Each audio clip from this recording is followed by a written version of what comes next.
সৃজা তুলসী গাছে জল দিচ্ছে এখন। আমার শাশুড়ি মাই পুজো দেয়, তো যেহেতু এখন অমাবস্যা চলছে তো উনি এখন ধরে না, জানো তোমরা। তো যার জন্য আজকে আমার স্নান হয়ে গেছিলো, স্নান হয়ে সৃজাকে স্কুল থেকে আনতে গেছিলাম। তো তারপরে আর দিইনি, ও স্কুল থেকে এসে স্নান টান করে ওই তুলসী গাছে জল দিয়ে গাছ থেকে ফুল তুলে ফুলটা দিল।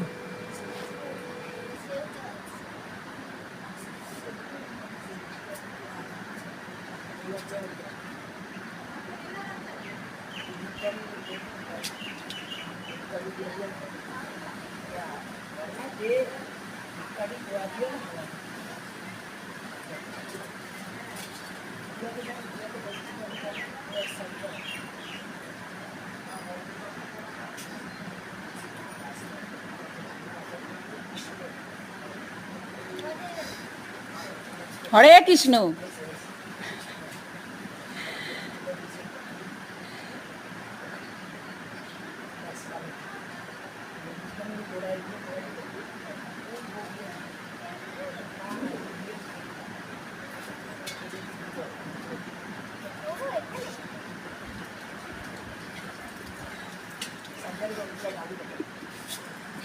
ধোয়ার লোকটা ভালোই হয়েছে।